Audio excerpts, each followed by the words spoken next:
get started, I can take care of the letting people in. Yeah, sounds good. Well, hello everybody and welcome. We are super excited to have Lisa Borders here with us today. And just some housekeeping things as a reminder for all BOW members that are here, please keep your camera on and make sure you stay for the duration of the event, just for attendance purposes. And for everyone else, please make sure you're muted. And we are recording this event and it'll become available as a DEMAN Live episode in the next few days.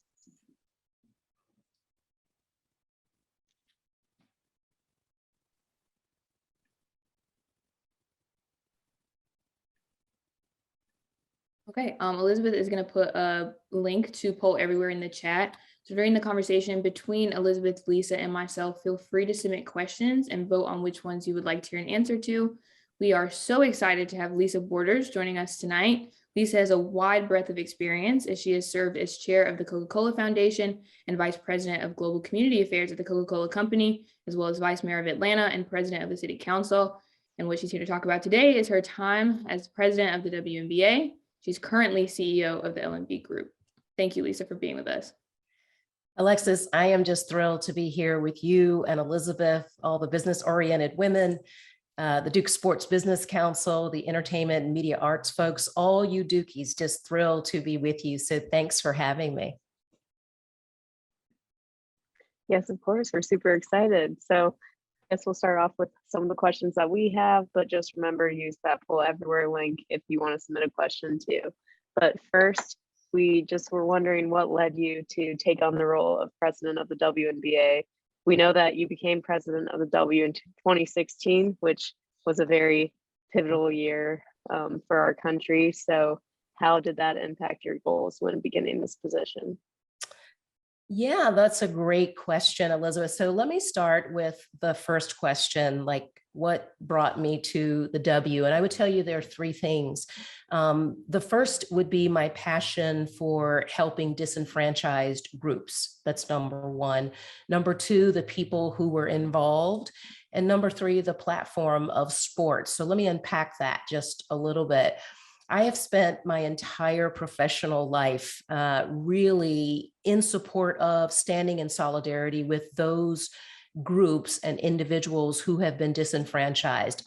From Atlanta, I grew up here in my home city, and it's the cradle of the civil rights movement. My family was deeply involved in the civil rights movement. So it's in my bones, if you will, to ensure that everyone has an equal opportunity and can reach their full potential. So that passion was born out of my life experience. But I also learned through my own education what it was like to be discriminated against, having integrated the independent school that you and I both attended in high school. So that's number one, passion. The second is the people who were involved, the women of the W. They were and are women, 144 of the best athletes in the world, not female athletes, athletes. But I saw them as women first. Basketball is what they do. It's not who they are. So I saw them as people, women who needed my support.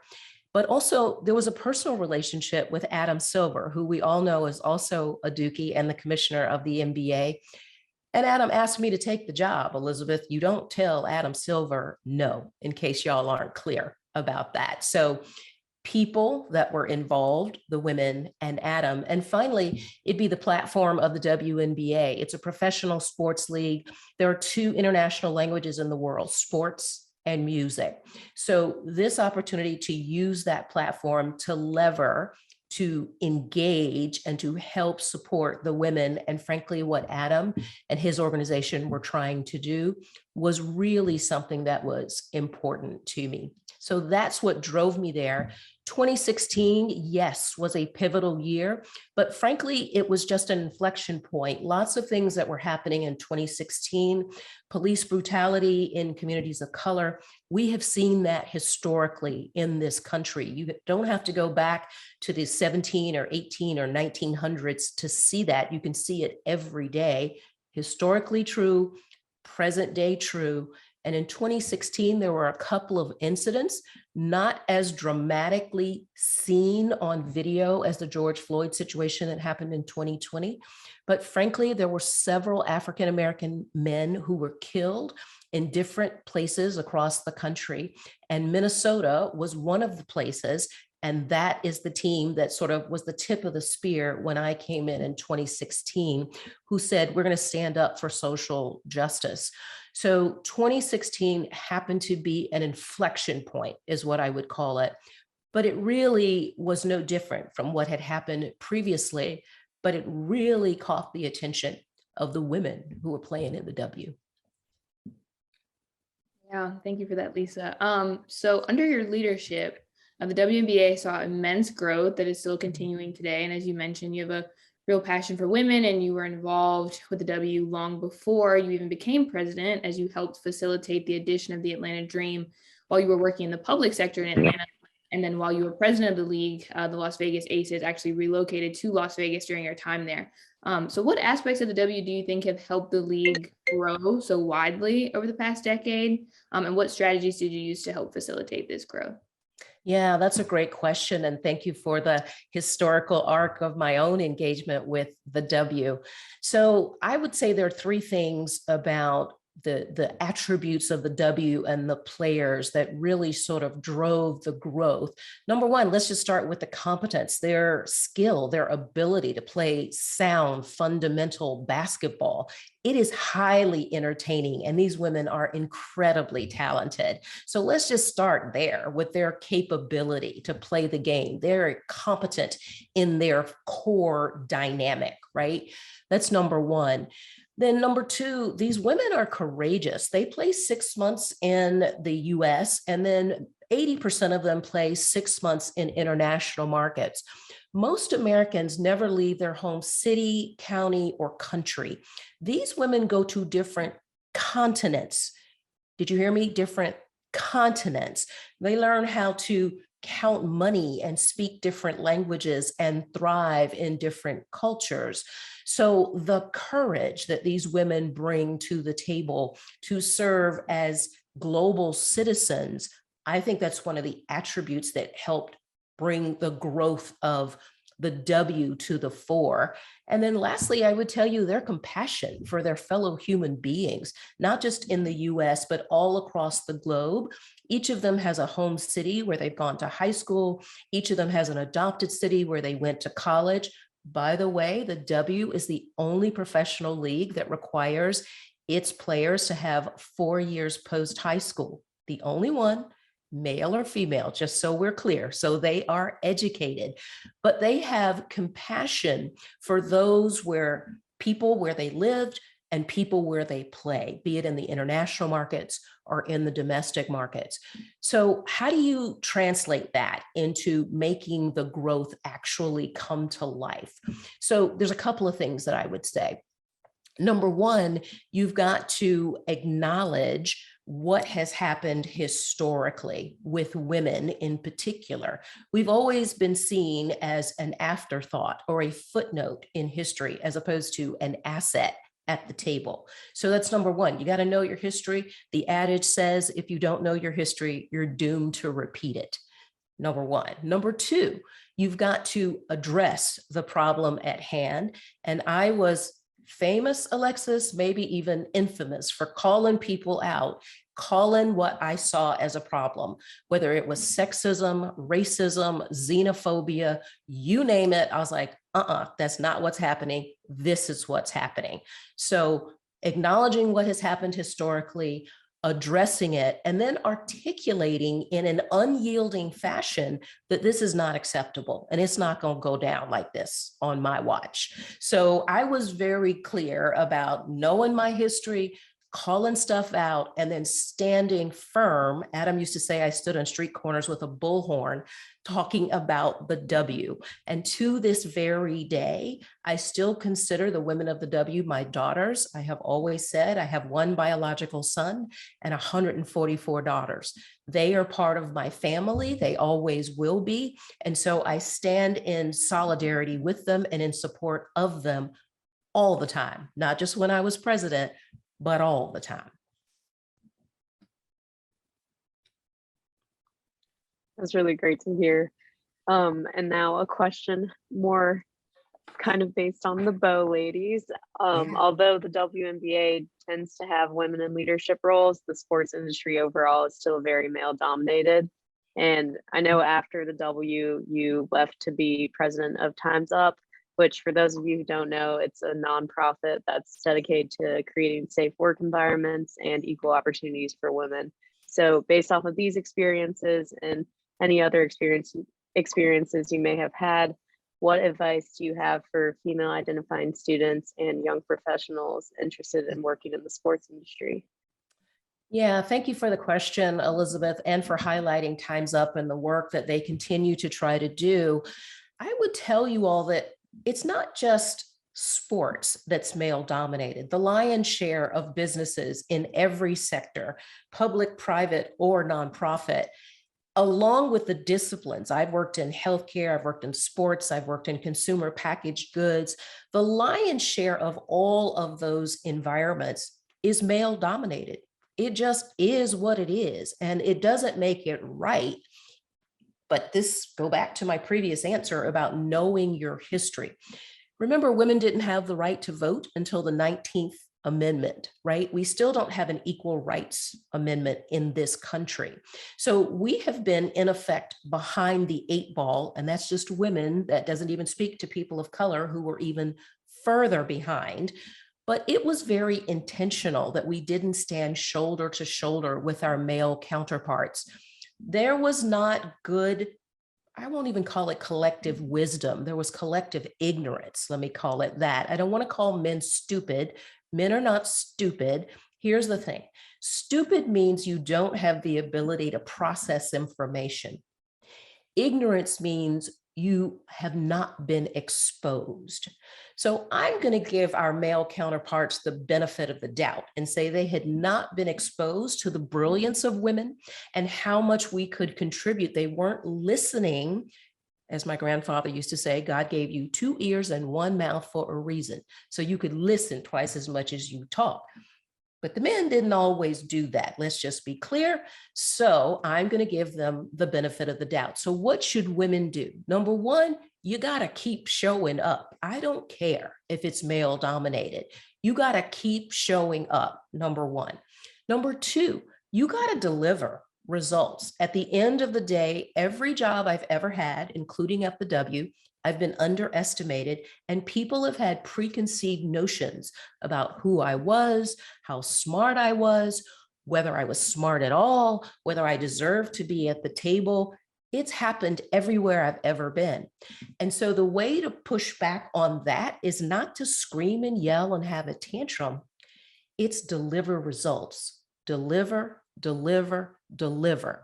And when the facts are on the table, you can't refute the facts. When the deliverables are there, therein lies your evidence that you are adding value. So keep showing up, number one, deliver, number two. And then remember, I told you, Adam said I stood on the street corner with a bullhorn. Get on every street corner, which means in every meeting, you got to speak up and be just passionate about what you're trying to do and the team you're trying to lead and the mission at hand. It has to be unyielding. In every interview I used to do, I used to talk about how great the women were, what terrific basketball they played, how basketball was one piece of their life. It didn't encounter their entire personality or speak for their lived experience. And people got sick of me hearing me say it. But until everybody hears the message, you got to stay on message. So you need to show up, you need to deliver, and you need to be unyielding in terms of your support of what you're trying to do. I think that's really inspiring. I hope that all the other women in the room heard that, because I know I definitely am going to take that to heart going forward and find my bullhorn and stand on my corner. But we've already talked a little bit about 2016, and you did mention specifically the Minnesota Lynx. For those who don't know, in 2016, Minnesota Lynx players were some of the first athletes to publicly protest the police killings of Philando Castile and Alton Sterling. They brought awareness to the issue with a pregame news conference, and they wore shirts that said Black Lives Matter, change starts with us, justice and accountability. This was not a very easy decision for these players, and they faced a lot of backlash, including police in the stadium actually like walking out. So this was not something that they approached lightly. So you were in the very early part of your tenure as president. As we said, you started in 2016. So how did you approach this situation, seeing that there were a variety of interests involved, from the players, the team organizations that might have competing interests, and how did this incident propel the conversation of athletes and social justice forward? Yeah, it's a fantastic question, Alexis. So thank you for sharing the history there and giving everybody some context for what was happening. Let me just remind everybody that in 2016, not only were those incidents happening with police and people of color, when I think back to that time, and it was my very first season as president of the W, what most people remember about 2016, or what was promoted most, was Colin Kaepernick taking a knee in like September of that year. So let me just tell everybody here, and I will invite you to share this, that before Kaepernick took a knee, the women of the W took a stand.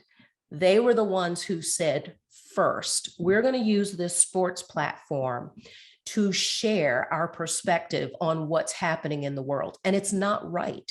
I can remember a couple of the players. One of them was from Louisiana. They call her the Bayou Baller. And one of those Black men was killed in her hometown. And that's part of what sparked the Minnesota Lynx, because it hit so close to home, which is what happens often in a crisis. When something hits at the tip of your nose to your immediate family or your extended family or someone that you care about and respect, all of a sudden it has your undivided attention. So the Minnesota Lynx came together. This is part of what team sports does. It bonds people in a very positive way, because typically you're trying to win at the game. And in this case, the game was professional basketball. But what the Lynx saw was an opportunity to take that same mindset and heart share and apply it to social change and social justice. So yes, it occurred in the very first season that I was there. And when the players decided to wear the t-shirts that they wore, and in the press conference after the game, they would not discuss the game. They would only discuss the challenges and the dynamics that were going on across the country. What happened when they wore those t-shirts, they automatically were fined because they were technically out of uniform, okay? Out of uniform. So they were fined. And that fine for every player and for the team was broadcast on ESPN and everywhere else that you could receive information. The league suffered incredible backlash from that, because there was all kinds of commentary coming from everywhere, the left, the right, the top, the bottom. People were saying, how in the world could you, in fact, find these women when they are standing up for what they believe in, number one, and we want to be on the right side of history. So let me give you a little bit of the backstory. What happens in a professional league, and obviously I'm talking about the W, but I think this probably happens across sports, and in particular professional sports. When you do something that is not sanctioned, you automatically get a fine. So it's not like I woke up and called somebody and said, could you please fine the Minnesota Lynx? It happens automatically. After that happened, though, and we had an opportunity, myself first among equals, to talk with the players, there were a couple of things that kicked in for me. So people have often asked me, how did you approach this? I brought not only my professional business hat to the table, what I also brought was my lived experience to the table. Remember, I told you I was from Atlanta, the cradle of the civil rights movement. So the last thing I wanted to do is not take the voices of the players into account. Every voice should be valued. I had been taught that since I was a little girl in Atlanta on Auburn Avenue, going to church at my grandfather's church, 1 block from Dr. King's church. My grandfather served as one of Dr. King's mentors. The King children were my playmates. So all of a sudden, all of that learning and all of that emotion and all of that compassion came to the surface. And I was reminded that I was not living my true self and my true beliefs by allowing the fines to stay in place. So on a morning, 2 weeks after the fines were first implemented, I had returned from a road trip. I'd been on the road for almost 10 days. I got back to my apartment. I will tell you, there was no food there. I was sitting there, sleepy, exhausted. I went to bed, but when I got up the next morning at 6 a.m., the first person I called was Adam. And I said to him, I'm going to reverse the fines. And Adam said to me, do you realize that no president, no commissioner has ever reversed a fine in a professional league in the history of any sport? And my response was, and the answer would be to continue to do the wrong thing and let the fine stand. And he said, no, I'm just asking you, do you realize this? And I said, no, but that's okay. To his great credit, Adam's next statement was, how can I help you? So I said to Adam, you're a lawyer. I've written a statement. Can you please work on that and make sure it hits all the right notes? Why I call the players union and I call the key players that are in decision-making roles with the union. Suffice it to say, we reversed the fines. And I can remember one of the players saying to me, hey, Prez, this is going to make national news. And I was like, no, it'll be fine. They're like, everybody's going to start calling you and asking you, what have you done?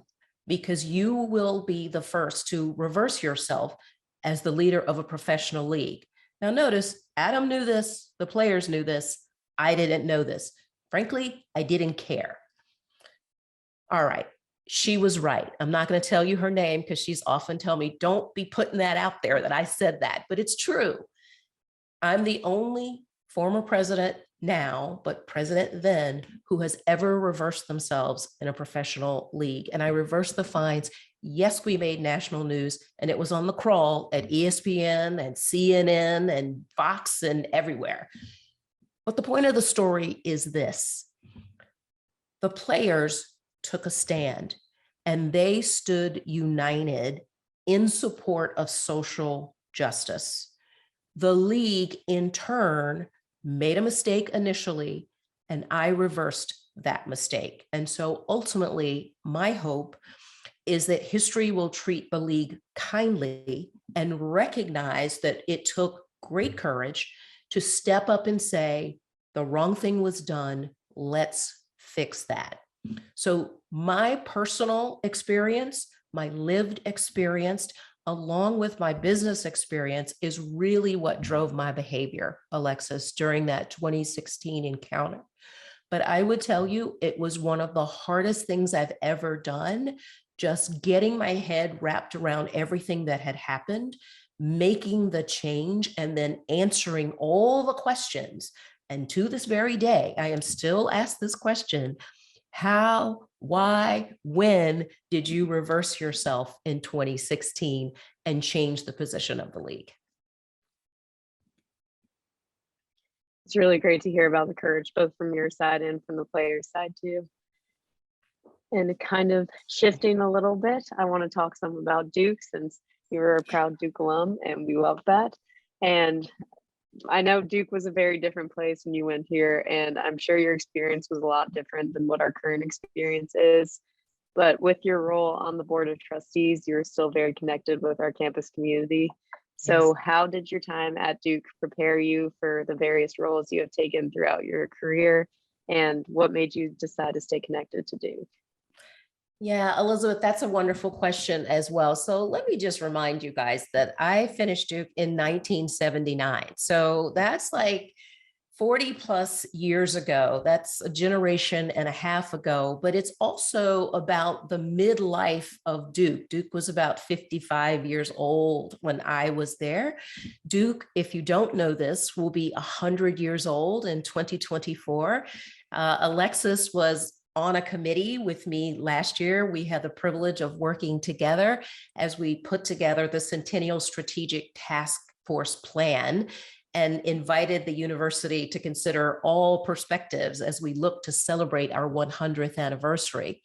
So Elizabeth, when I was there, I was in the mix, if you will, just in the middle of Duke's life. You guys know perhaps that Duke was founded in 1924. We integrated in 1963. I came to Duke in 1975. So just a dozen years after we had integrated the institution. So it was a place of academic excellence. It's always been that, and it has gotten better with every year, with every professor, with every class, with every generation. But we too, in the Deep South, because it's in North Carolina, obviously, and because we're smart, it doesn't make us immune from some of the biases and some of the preconceived notions that people in the South had, but frankly, people all over this country had. P.S., we're still suffering with that today, right? It's not just at Duke, it's like all over the country. So I would say, Elizabeth, that being in the South at Duke was very comparable to me being in Atlanta. So culturally, it was not that different. In high school, if I could back up for just a moment, and Elizabeth and I happen to have gone to the same high school. She finished, I don't know, Elizabeth, 40 years after me, but I helped integrate that school in 1969. And I was called a racial slur every day from 7th grade to 12th grade, every single day from 1969 to 1975. So going to Duke, where people were not calling me racial slurs to my face, but where oftentimes I felt slighted or I didn't feel like I belonged or I was included, that was just sort of par for the course. And I really wasn't upset about it, believe it or not. I was upset about it in high school. I can remember telling my mother I didn't want to go to that school anymore. And I remember her saying, well, those people are not paying your tuition and they're not going to help you in life. Why do you care what they think? Your job is to keep your eye on the prize, get your diploma and get in college. You're trying to get an education for the rest of your life. So culturally, Duke was not that different. What Duke was different, or how it was equally more different, was that the rigor of the academics, and I had gone to a private school, it was hard, but Duke took it to a whole nother level. And you guys are perhaps living with some of that today. But what I would say is that Duke often had bright lights of hope. And those were people who were more open-minded, professors, courses that were taught, where folks were willing to listen to an individual without preconceived notions about who you were, where you came from, or what you had to offer. So when I look back at my time at Duke, it was actually a bridge from my past to my future. And it helped me recognize that I would have opportunities to help enlighten those who had preconceived and ill-conceived notions about me, whether it was because I was a woman or because I was a person of color, or just different in some way that they didn't understand. Duke gave me a trial run, if you will, an opportunity to say, okay, they're not 1000% different from what I've come from, but I can see that they're offering something a little bit different, and they're going to equip me with some tools to continue my journey. So Duke helped me intellectually, but Duke also helped me emotionally. I applied early decision to Duke and was accepted. And so what I felt is that Duke took a chance on me. That's what they do with all of us. They're taking a shot. They're saying we're going to give you an opportunity to fulfill your best self at this point in your journey. So I have always felt, Elizabeth, that I needed to give back to the university because they took a chance on me. So I want to make sure that the next generation has that same shot and perhaps an even better shot. So they have the money that they need, or they have the professors that they need, or we have the resources that we need, because that's the only way that we're going to make the world a better place, which is what I always want to do, and which is what Dukies before us currently and hopefully in the future will always want to do. Knowledge in the service to society. That's what we're trying to do on a regular basis. So yes, Duke was different then, and I think she is getting better. And yes, I said she, don't get it twisted. She's getting better. We have learned incrementally over time how to think, how to embrace people, how to lever people, how to indulge people. So I think I have, and not just the opportunity, but an obligation to share any and everything I have learned and pour that back into the university so that she can share that more broadly with the students who are here today and hopefully the generations of students of tomorrow. Thank you so much for that, Lisa. That was super, super inspiring and enlightening. And speaking of enlightening, you just wrapped the first season of your podcast called Enlightened with Lisa Borders, featuring our own Coach K. And you also interviewed the athletic director, Kevin White. But I know we've talked a little bit about how that's a very new venture for you. So we would love to hear more about it and just what that experience was like for you, what it was like meeting so many different people and having those conversations. Oh, Alexis, thank you so much. I appreciate it. Such a shameless plug for the pod, season 1 of the pod. So the podcast has really been a bright light in my creative ventures. So I now work for myself. You heard Alexis tell you at the top of this session that I work for the LMB group. Well, the LMB group is me. I'm now an entrepreneur. I've moved from employee to entrepreneur, which means I take care of me, but I'm the chief cook and bottle washer. I do it all. So I have a portfolio of activities now. I serve on corporate boards. I do some consulting, and then I have creative endeavors. And the outlet that I have used first was a podcast. The idea initially was to sit down and write a book, to write a memoir. And what I decided, and I think I've said this to you before, Alexis, I didn't want to sit in a room by myself and write for 7 hours a day.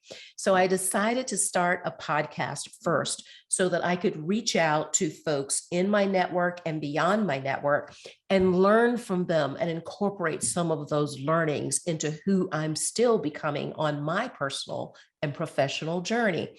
So we launched the podcast in the spring of 2021 in March. We ran for 27 weeks. And it was a weekly podcast. Alexis, don't ever do that. It's way too much work. You need to do it like twice a month or something because it's just crazy busy. But truly, it was an opportunity for me to talk with folks that I had known for a long time and folks that I had just recently met.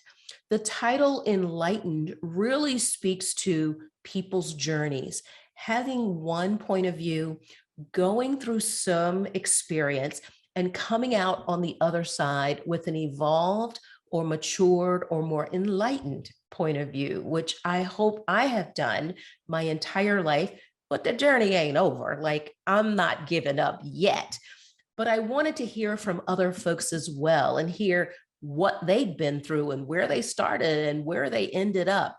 And we had folks from many different disciplines. We had my dear friend, Stacey Abrams, who's running for governor of Georgia. She talked about her lifelong learnings. We had Grant Hill, we had Coach K, we had Charles Hoskinson, who that was the co-founder of Ethereum. For those of you all who are interested in cryptocurrency, most sessions were 30 to 45 minutes. Mr. Hoskinson went on for an hour and 15 minutes, and it was the highest rated show that we ever had during the entire 27 weeks. So I would say it was an opportunity for me to learn, Alexis, but it has also allowed me to pivot from the traditional corporate boardroom and the meetings of hours and hours and hours and reading to be a little bit more creative and have a little bit more fun. So the podcast has been a terrific outlet for that endeavor. Thank you. I'll definitely have to give it a listen now. So now we're going to take some questions from everyone else who's here. And if you still want to submit questions, just look at the link in the chat. But we have one person who asked, in the same way that people write off the WNBA and other professional women's leagues, they have also written off female college athletes. At a school like Duke, where the men's basketball program is so highly celebrated, how can we bring that same energy to female athletes in women's basketball? Yeah, that's a fantastic question. And here's what I would tell you. Listen, when I started at the W in 2016, sure, we had social media, but it was not nearly as prolific as it is today. So if I were you guys, whether it's the professional teams at Duke, because I would start with them, I would have a campaign around the women's the women's collegiate teams and talk about how great they are, the work that they're doing on the field, off the field, because everybody is not just playing soccer or basketball or baseball or whatever. Like, there are dimensions to their lives. So I would say elevate those women, accelerate what they're doing by using social media to distribute the information. We didn't do that nearly as much as I would have liked at the W. What we did do, for example, we started on ESPN in 1996 when the league was born, but we never did have a dedicated date and time. And by that, I mean, could you always tune in on Tuesday at 7, for example? That actually trains your fans and helps build your support system of people who are interested in your league. Think about college football or even professional football first. They've done it the best. So there's Friday night lights for high school. There's collegiate football on Saturday. And then there's always professional football on Sunday and Monday and Tuesday and Wednesday and Thursday. So you know when to tune in to watch football, right? You can do that same thing with the women's sports teams at Duke. You guys have that at your fingertips and you're so good at social media. There's all manners of way of finding your street corner and opening up your bullhorn. Use social to do that. Yeah, that's great. And the women's basketball team is actually super exciting this season. I know we've got Kara coaching her first season. So definitely we'll keep that in mind, and hopefully they will generate some energy around them as well. So I actually really like this question as well. Do you have a favorite moment from your time at the WNBA? Yeah, I have many favorite moments, but my most favorite would probably be relocating that San Antonio team to Las Vegas.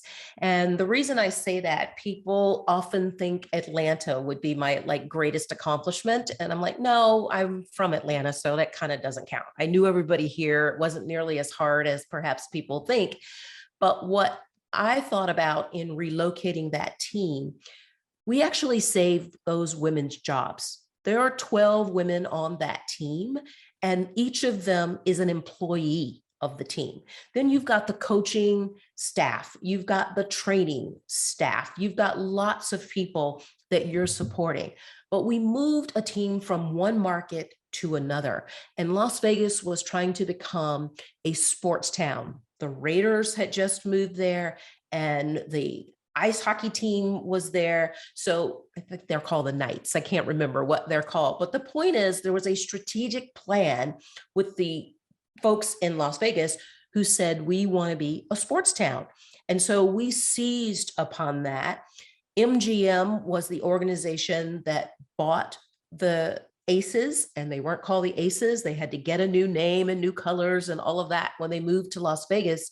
But that was a Fortune 500 company. So a public company buying a sports team, moving it to their city and getting 1000% behind them.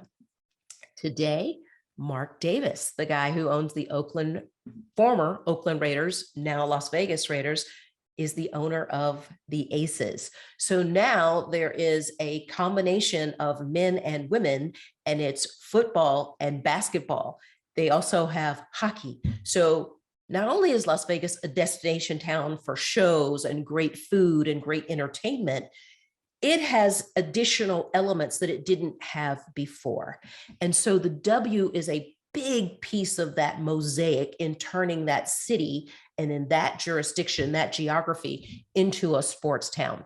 So I am most proud of that because it had economic impact for the individual players and for the team at large, but for the city of Las Vegas and the state of Nevada. Somebody ought to say amen.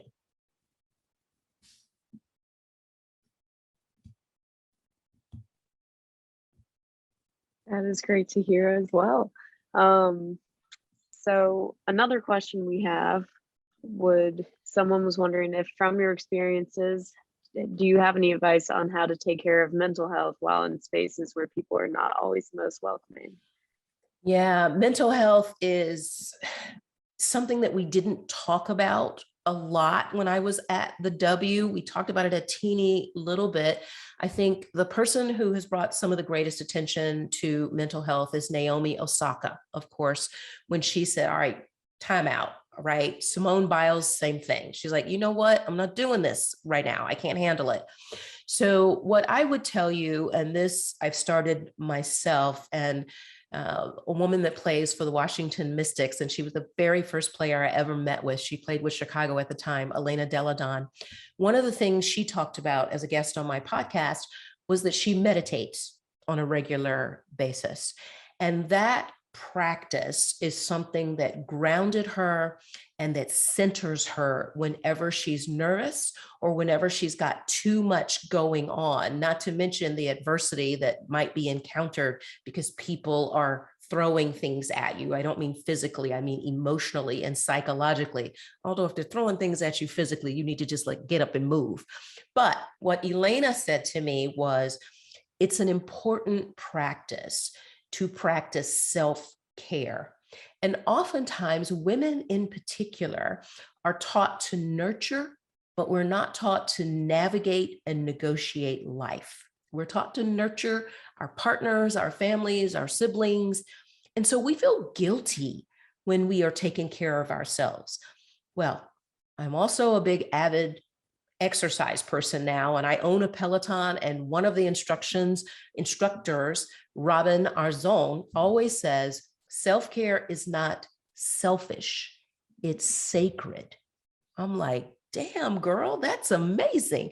Self-care is sacred. If you don't take care of yourself, you actually become a burden on your family, on your siblings, on your parents, on your partner. And so self-care is actually just integral to who you should be. So the notion of meditating every day, exercising every day so the endorphins are released and you feel your very best. And finally, I would say sleep. It is not overrated. You need to go to bed. I know in college, I did, to want to stay up all night because I thought I was going to miss something. I had FOMO, fear of missing out. We didn't have a term for it then, but we thought we were going to miss something. So we always stayed up. Go to bed.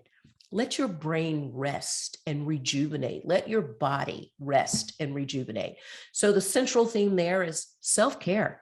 Take care of yourself, ground yourself, come in so that you are fortified to deal with whatever adversity, whatever dynamic, space that you find yourself in.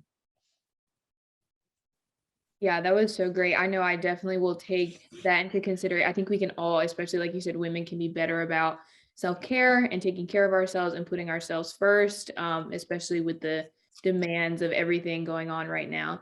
So this is another sort of fun question. This person asked, do you have any books or podcasts that you recommend to everyone other than, of course, your wonderful podcast?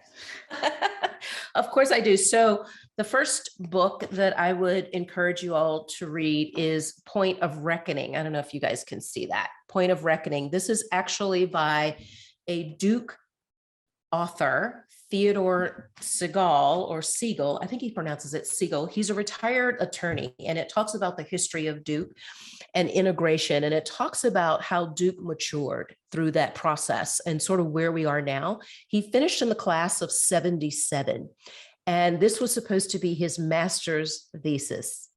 Okay, so it's never too late, because he came back after retirement and wrote this book. And now I think he might be teaching, Alexis, over in Sanford for a course or something. So that's one of the books that I have been reading recently. And I have to tell you that I've really enjoyed it, because I thought I appreciated Duke and that I understood everything about the university and knew a lot. I didn't know jack. Like, you learn so much when you stop and just take a read. In terms of podcasts, I'm a big fan of Oprah. I want to be Oprah 2.0 when I grow up. So when Oprah talks about her Super Soul Sundays and she's interviewing people, I'm always front and center, wanting to hear what's happening in the world through her lens and, frankly, through her questions. But there are lots of women like Marie Forleo. There's Brene Brown. There are often folks who have had different lived experiences and who are offering guidance and counsel for anything that you want to do. So I'm a big fan of just listening in general to others' perspectives and learning from them.